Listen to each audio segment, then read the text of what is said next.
district as well, if not more. And then we have a huge majority of our kids that are MLs, that we have to do some adapting. And actually, the key word, if y'all went to the training, how many of y'all went to the math training? All of you?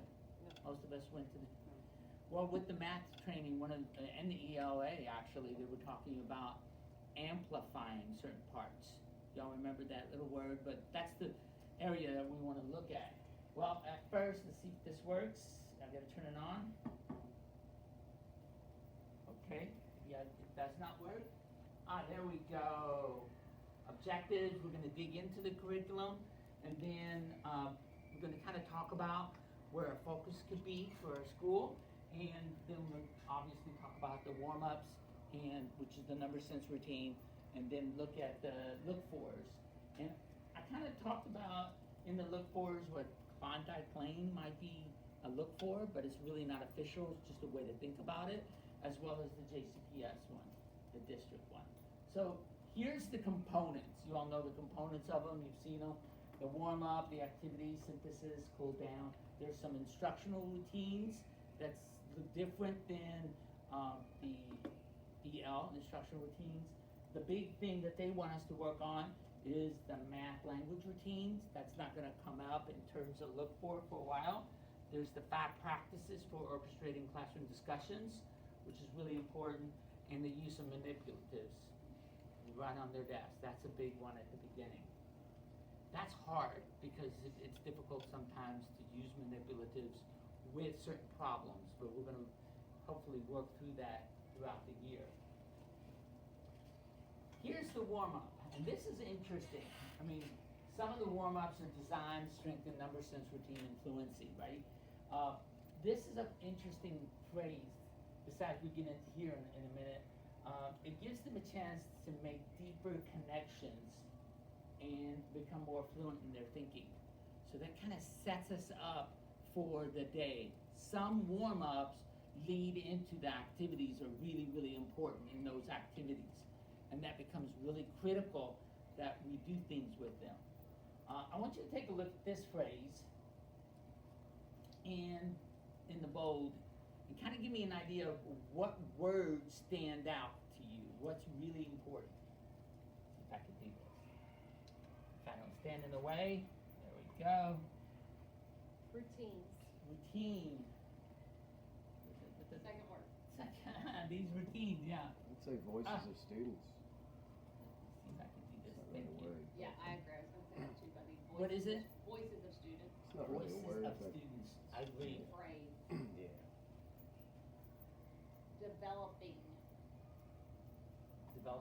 Developing ideas. Can I extend that a little bit? I like to justify. Justify.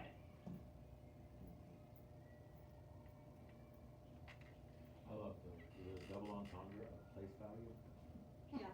because we're talking about math. Routines, place value. Place value. Sorry, that's what. Well, and then also like the reasoning of others, so not just having my own ideas, but like, you know, thinking about the ways other people do something. And Right. Different strategies. And almost like critiquing the reasoning of others in a way that our kids can engage in it in a healthy conversations, right? Because when you talk about voices of students, that's going to require certain routines that we need to really put in place so they can talk to each other in a healthy way. I respectfully disagree with you versus nah, you're dumb is two different ways, and it's taking a different perspective from students. So helping our students really have that level to communicate, especially communicate their ideas, their developing ideas, in a way where they're doing it also with the ELA mentality of complete sentences and full understanding of the vocabulary that we want them to do. So these kind of dictate some of the things that we want to look at. Justify is a great word that we want them to be using. Can you justify your answer? Or include, well, more. The answer is 12 because, and get that because in there. And I know we do that. I just wanted to really point that out, that the warm-up routine is an opportunity to really practice that voice. And we're gonna talk specifically about how do we do that. Let's see if I can discard this. Nope. Obviously, there we go. So what is the warm-up routine? How many are there? There's tons of them. Act it out. Yeah, usually you see that in kindergarten. I'll keep this up on the Google, on the Klondike Universities. You'll have access to this Google slide. The choral counting, and there's some power within the choral counting. Estimation, exploration, that's an area that I haven't really focused a lot on, to be honest with you, and we need to do good estimations. There's a couple of here that you notice. Which one is really stands out?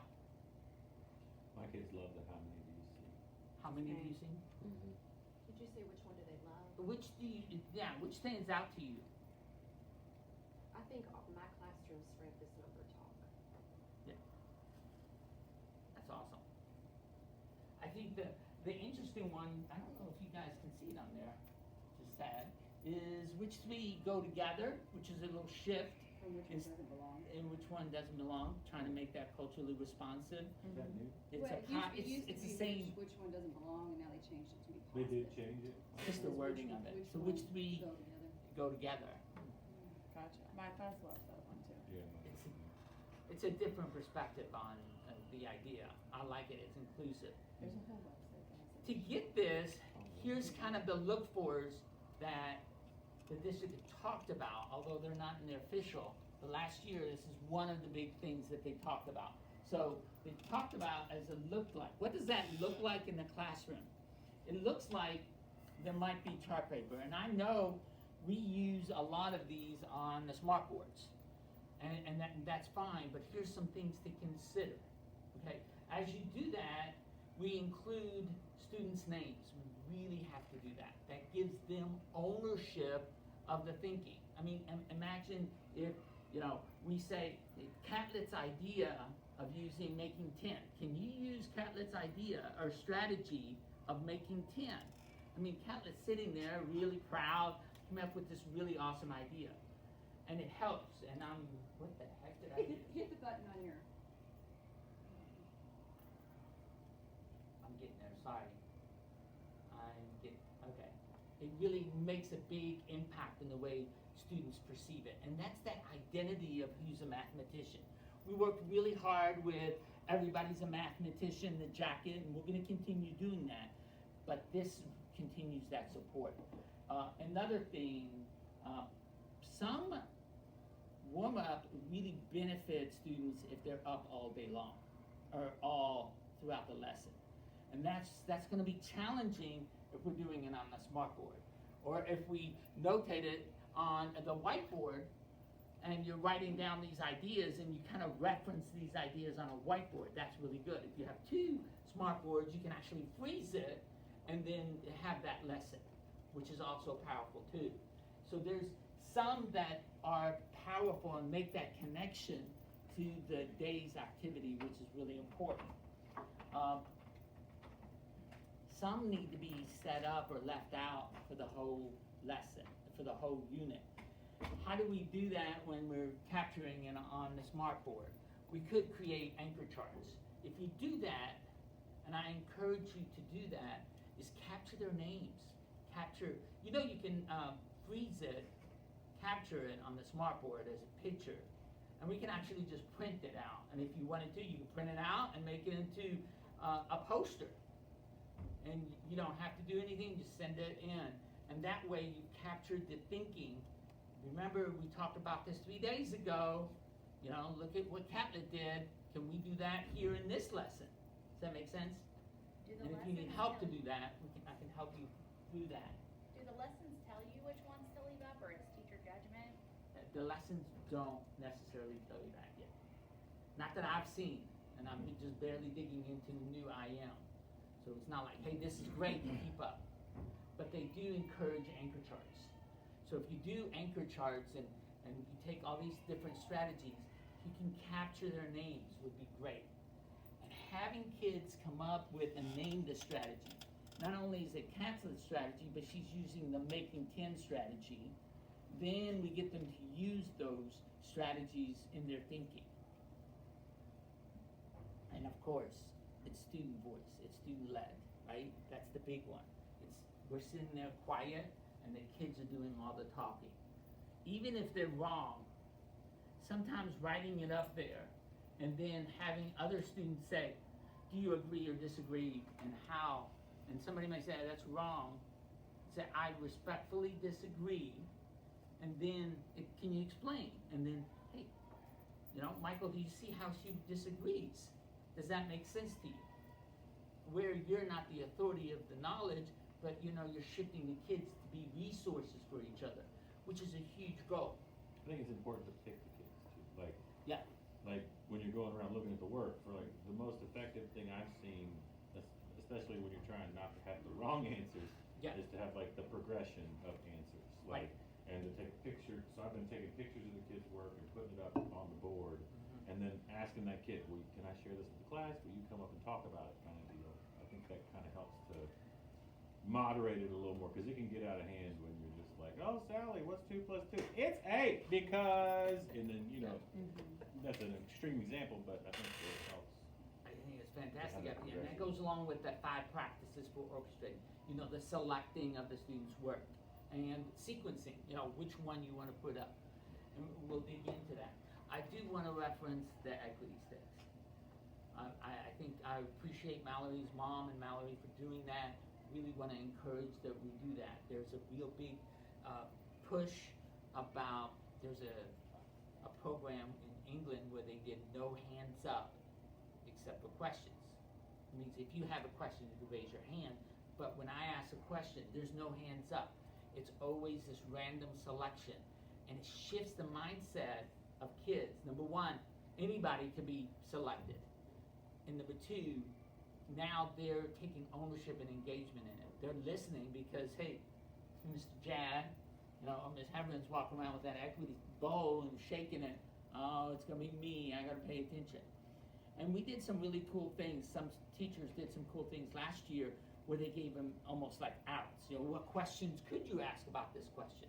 Or what do you know about this, at least? What's a good place to start? How would you start? But really get them to engage in, regardless if they don't know, even if they're in Spanish, our MLs need to engage. Does that make sense? That's our warm-up. Any questions? We're good? So here's the other things. There's a launch, usually different sequences. There's low floor, high ceiling, which is really important. It means low floor is a big term in high ceiling in mathematic instruction. It means anybody can engage in it, and they can take it as deep or as rigorous as you want them to take it. The second one is more the rigorous. This is where the meat of the content tends to be. So if you're really shrinking or timing is off and you want to spend more time, make sure you get to that high rigor of the lesson that we want. The synthesis is, for each activity, is really about making sure every kid knows the concept. What's the big idea? The big idea is this. And I say repeat, repeat, repeat. We have a lot of our MLs. Last year, some of our MLs rarely spoke English, which is kind of heartbreaking, because when I came to the United States, they went to my house and they told my parents, no Arabic at home, all English. I'm like, that's crazy. Now I'm thinking about it, that's crazy, we don't want to do that. But we do want to engage them in English. We're almost on the other end, where we're doing really a lot of translating, a lot of Spanish, and rarely talking English. With this synthesis, what's the big idea? Making 10, I want everybody to say making. What's the big idea? What is the big idea? Making 10. What's the big idea? You constantly just keep them attend to it, because in the lesson synthesis, after you do each activity, they have to engage in that. You'll be asking them the question, and they'll be coming out with the answer. And that could be in forms of a journal entry, that could be in forms of turn and talk to each other, what is the big idea, so that when the cool down comes in, they actually know it. Now, we played with last year with cool downs at different times for different reasons. So imagining, like, you did the lesson, you give them a cool down, you go in your activities, your learning stations.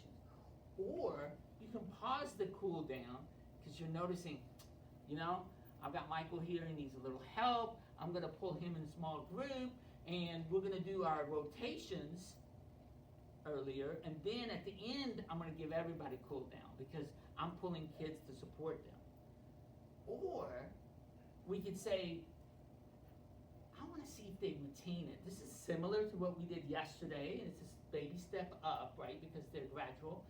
I'm going to not do the cool down today. I'm going to do the cool down in the beginning of tomorrow's lesson and see, did they retain that information? Is that giving them that ownership of learning? And that's really important. Does that make sense? So another part of the IM is these math language routines, and I'm going to be digging into those. I'd love to come in and model some of those with you all. In fact, I'm going to work on being selective to do that in everyone's classroom. I like the stronger and clearer each time. That's like a back-to-back, face-to-face. You give a question, they write an answer, they turn around, talk to somebody, they rewrite the answer to make it better, they go to another, or for primary, you're talking to the answer. All right, did you hear what they said?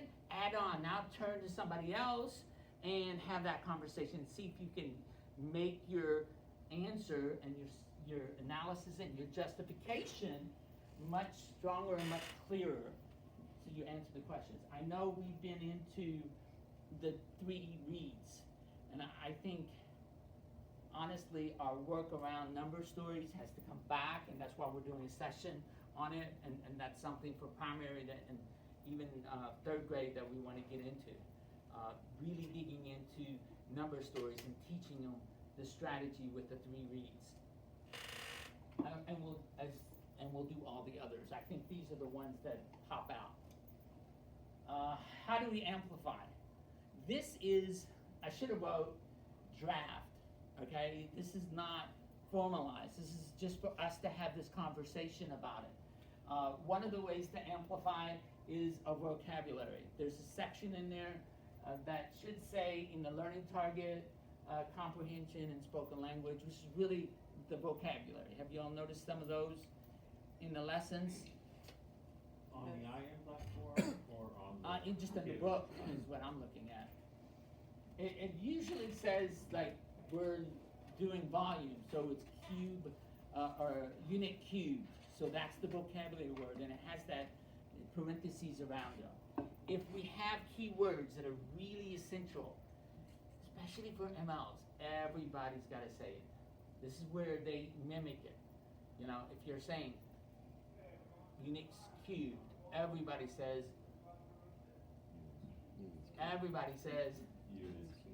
thank you. Yeah, and that's literally, I know it's early, but literally sometimes our kids are the same way. Our ML students are not repeating and mimicking. We need to force them to understand what we're learning has this term, and right now it may be generic in their understanding, but at least it's connecting it. Does that make sense? So mimicking may need to be a big idea.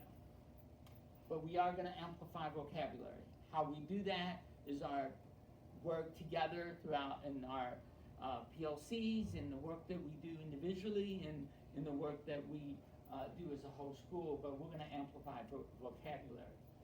Another part, we're going to amplify things based on the data that we get. So we might have kids that don't know place value. Oh, we got a number sense routine, right? We got a number talk coming up. My kids don't even know place value, and they have to add 2-digit plus 2-digit. Pause for a second and say, okay, what's the value of the tens place? What's the value in the ones place? Take the data about where our kids are and tweak it or amplify it so that we attend to all the kids, so they learn the concept that we want them to learn. You got 70% of our kids are going to be engaging in grade level content where they're not 100% there. We've got to scaffold it to get them there. Does that make sense? Engagement. we gotta get everybody going with the hands motion. Yeah, I agree, I disagree, you know, I'm thinking, I have a strategy, just this and this is huge. Even if someone's talking, you could still be doing I agree or disagree, and I think that's essential. Another way to engage in it is actually, you know, when you ask a question, just have them quick do a turn and talk. Everybody talks and gives an answer. Or I've seen it on the whiteboards, and they just flash the whiteboard. Or, you know, depending on the grade level, you know, if the answer is a 3, you know, we can all use our fingers to, that was 4. We can all use our fingers to show 3. Or more than that. So the more we get all the kids engaged, the better.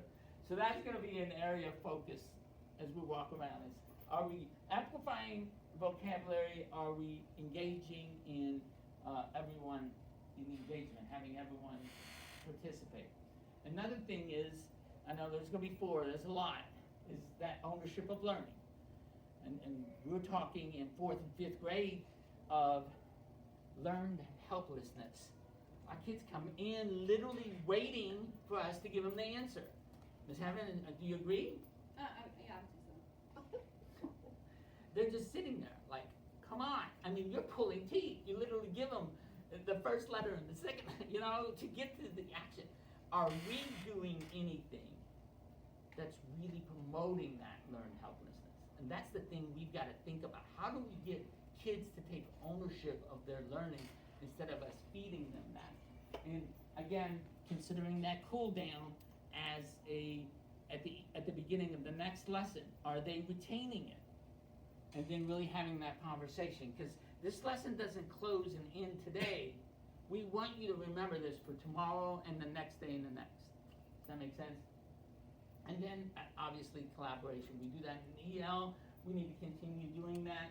And one of the things that I think our kids have trouble with is being active listeners. And there is a talk moves that talk about that. Can you repeat what blank said, right? So Ms. Hemron said this. Can you tell me what Ms. Hemron said, because I didn't hear it, or some of the people on this side didn't hear what she said.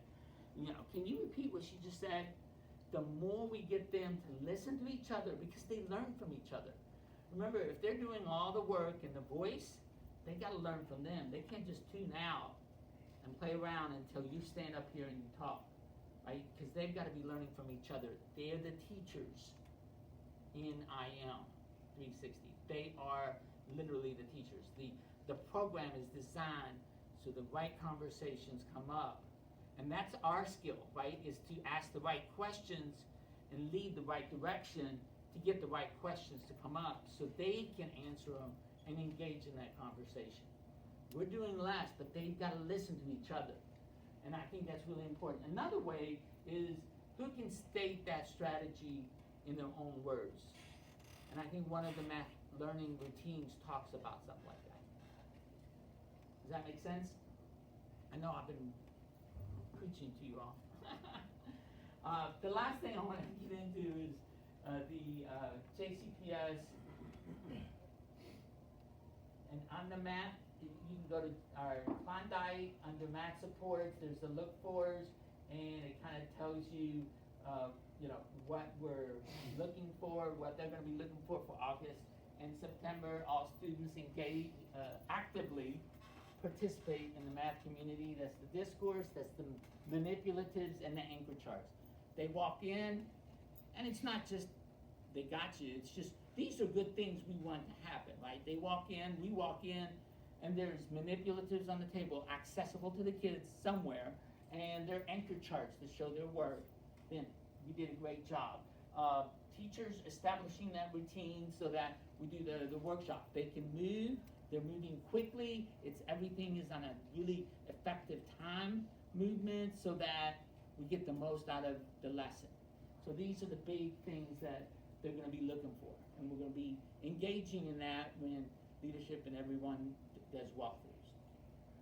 And hopefully we have opportunities where I model or I lead in your class while you go watch others doing that too, because I think working together and seeing what others do is really important. Alright, I've been talking a lot. Any questions about all this?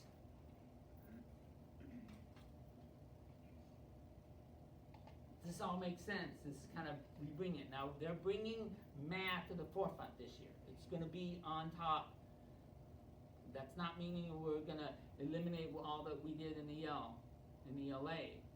But now it's gonna be a focus on the math and continue doing that ELA. And last year we played with this without really a lot of digging into and a lot of parameters for everybody except a couple teachers. This year it's gonna kind of flip-flop a little bit more. Do we have number lines for the wall? I have number lines I can give you. We order some number lines. I have hundreds charts. I have those nice little pockets where you can put the hundreds charts in if you need any. I'm cutting out hundreds chart puzzles. I'm in the process of doing that, hoping to get this done this week. So we're working on that. Well, that's all I have. I want to thank you. Don't leave because I got to pick up your tickets. That learned helplessness, like, we've noticed a shift in third grade. It's shifting towards the positive. Like, they are not as helpless as Yeah. they were last year. And I would say the Right. fourth grade, I I would mean, say it's- the fourth graders coming in this year are not as helpless as. So we're working on it. Yeah. I mean, it's- That's awesome. That's both of you. All right. You guys get to go out. I feel like A COVID, few like I seconds. hate to make I know. so, but like, It is still when they showing were at true. home, their parents were doing this, and like, They did everything and then they They- did yes. Well, and these are the. All right, guys, thanks. These are the first ones we've had to- Klondike, on the Klondike University, the yesterday's recording is up, and today I'll cut this, and also we'll put in the, Can I take Ralph's picture for one day? the- Oh, yeah. We're blue. We did our